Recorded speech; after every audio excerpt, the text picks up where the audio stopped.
প্রতিদিন সকালবেলা ঘুম থেকে উঠে যদি এত সুন্দর ভিউ পেতাম তাহলে আর কি লাগতো জীবনে। কি করে এলাম এই মেঘের দেশে এত সুন্দর, সেটা জানতে হলে এই ব্লগটা পুরো দেখতে হবে।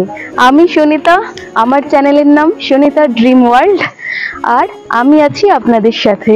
আর আপনারাও প্লিজ আমার সাথে থাকবেন, তবেই তো এনার্জি পাবো এত সুন্দর সুন্দর ভিডিও আপনাদের জন্য আনার। একটু আগেই বললাম প্রতিদিন ঘুম থেকে ওঠার পর যদি ঠিক এরকম একটা সকাল পেতাম তাহলে কতই না ভালো লাগতো, কিন্তু সেটা কখনোই পসিবল নয়। সেটা একমাত্র এখানে থাকলেই সারা বছর সম্ভব, কিন্তু এই দুটো দিনই যেন সারা বছরে একটা আনন্দ দেয়। এখন প্রায় 9:30 বাজে। আমাদের তো অনেকক্ষণ আগেই ব্রেকফাস্ট হয়ে গেছে। গাড়ি 9টায় আসার কথা ছিল আজকে, যে লোকাল কিছু ভালো ভালো সাইট সিন আছে সেটা করাবে। আর আজকে ওয়েদারটাও কিন্তু বেশ ভালো, দেখুন সকালে প্রচুর কুয়াশা ছিল কিন্তু এখন পুরো ঝলমলে রোদ্দুর। তো ড্রাইভার জানি না কটায় আসবে, 9:30 তো বেজেই গেল, প্রায় 10টা হবে মনে হয় বেরোতে বেরোতে। আর প্রায় 2:30 পৌনে 3টে মনে হয় হবে সমস্ত সাইট সিন করে এখানে ফিরতে, কারণ অলরেডি লেট করে আমরা বেরোচ্ছি। 9টায় বেরোলে হয়তো 2-2:30-এর মধ্যে চলে আসতাম। তো আপনারা সঙ্গে থাকুন, কি সাইট সিন করি সবটাই আপনাদের সাথে শেয়ার করব। আশা করছি আপনাদের ভালো লাগবে। আমাদের হোমস্টে থেকে সব থেকে কাছের ভিউ পয়েন্ট হচ্ছে এইটা, লোলেগাঁও ইকো পার্ক। তো ফার্স্টে এখানেই চলে এলাম, আর এখন টিকিট কাটা হচ্ছে। আর চারপাশটা কিন্তু দারুণ লাগছে। ঠান্ডার জিনিসও অল্প স্বল্প ক্যারি করেছিলাম, কিন্তু এখানে কিছুই কাজে লাগলো না। আর 20 টাকা করে টিকিট পার পার্সন, পাশেই টিকিট কাউন্টার। চলুন ভেতরে যাওয়া যাক। এই যে এখানে লেখা আছে লোলেগাঁও কাফের কালিম্পং ফার্স্ট আজকে আমাদের সাইট সিন।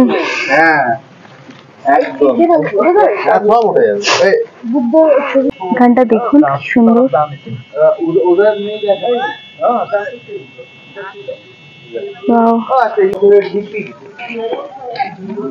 এখানে একটা বুদ্ধ স্ট্যাচু।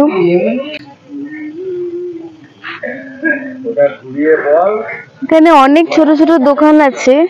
আমরা তো এখন সকালের দিকে এসেছি, বেশিরভাগই বন্ধ। কালকে দুপুরবেলা এখান দিয়ে আমরা পাস করেছিলাম, যথেষ্ট ভিড় ছিল। চারপাশটা জাস্ট অসাধারণ।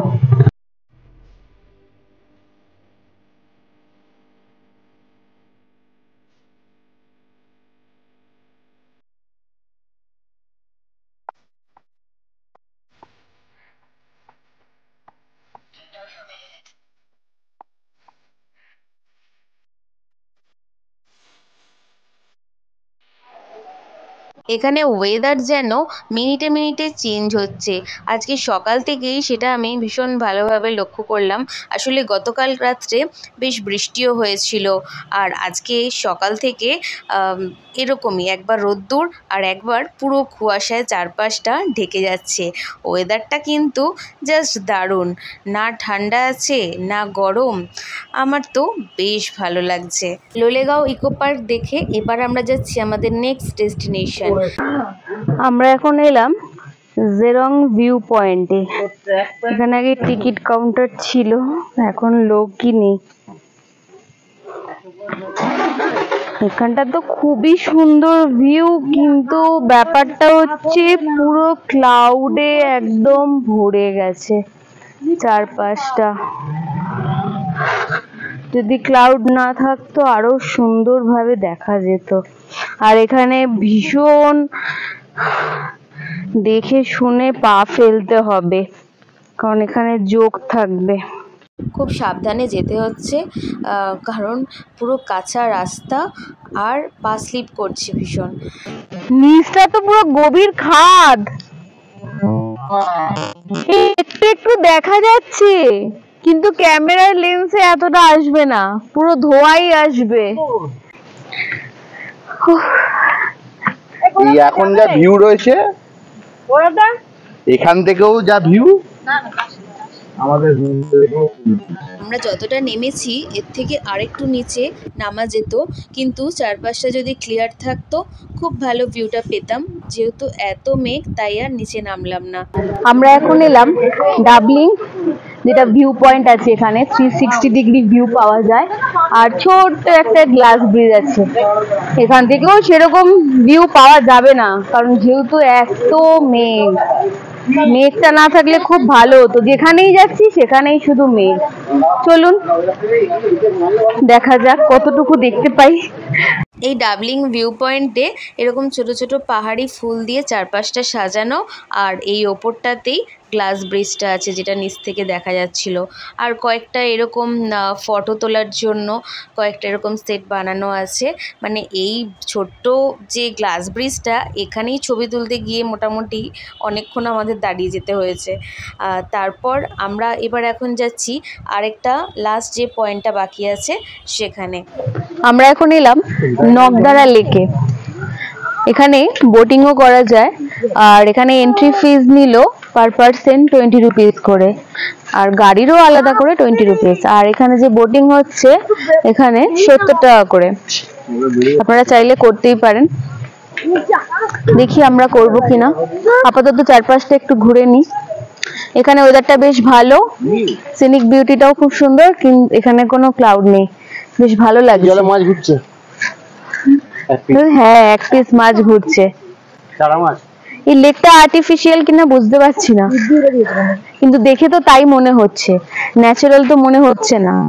চলুন বাকিটা দেখি সামনে গিয়ে। হ্যাঁ যেটা বলেছিলাম ঠিক তাই, এখানে এই ওয়াটারফলসটাই শুধু ন্যাচারাল মনে হচ্ছে, এই লেকটা কিন্তু পুরোটাই আর্টিফিশিয়াল, এটা বানানো হয়েছে, কিন্তু চারপাশের ভিউটা খুবই ভালো। গোটা লেকটা জুড়ে প্রচুর রঙিন মাছ আছে, আর একসাথে দেখতে বেশ ভালো লাগছে। এই দেখ, এই দেখ, এই দেখ, না না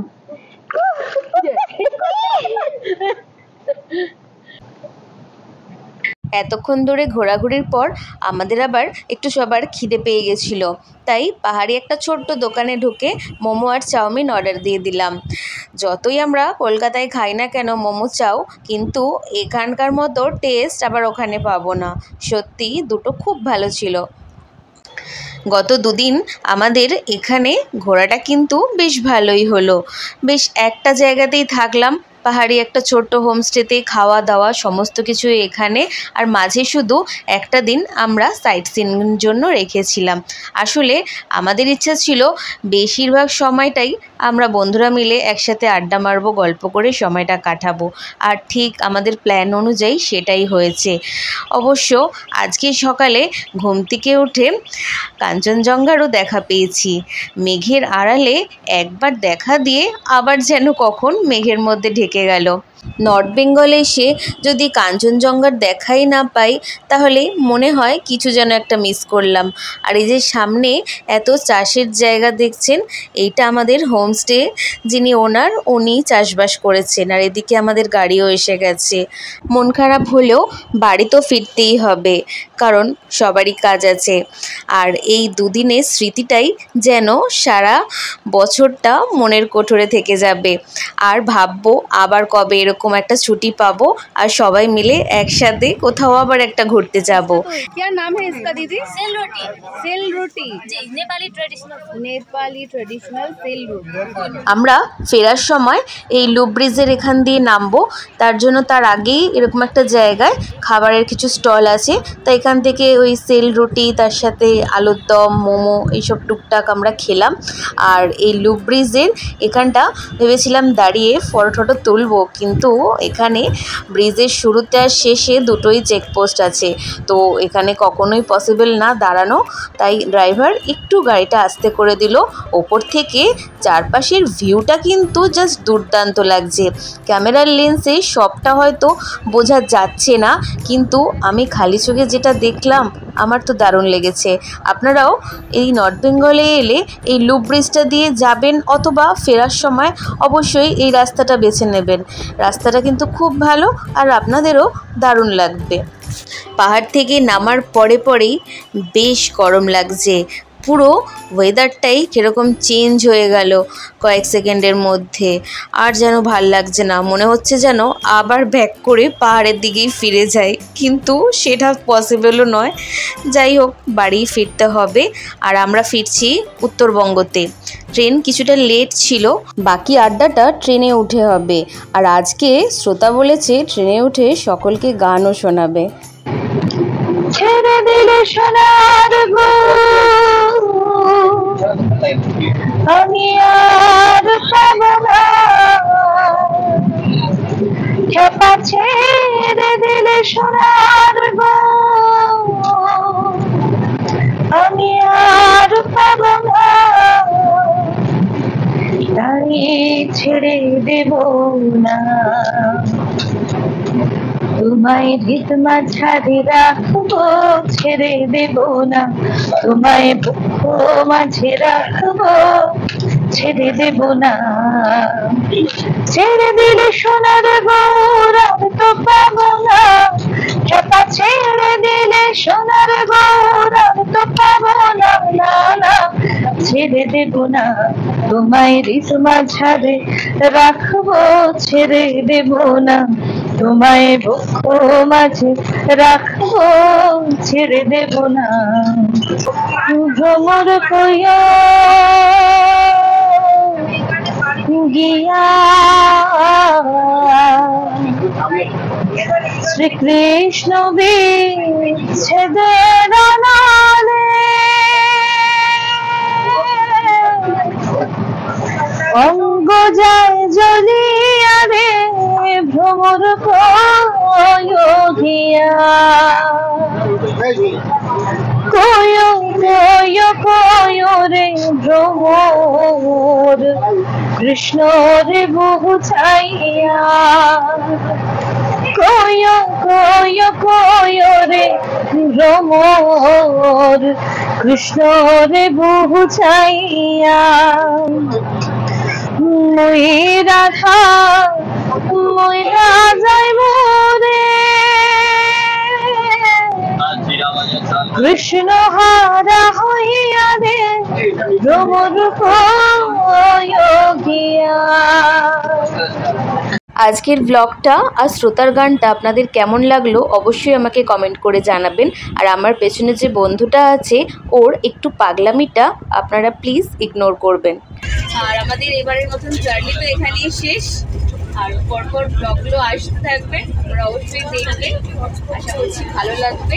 আর আমি সুনিতা, আমার চ্যানেল নাম সুনিতার ড্রিম ওয়ার্ল্ড। ভালো লাগলে অবশ্যই চ্যানেলটাকে লাইক, শেয়ার অ্যান্ড সাবস্ক্রাইব করবেন।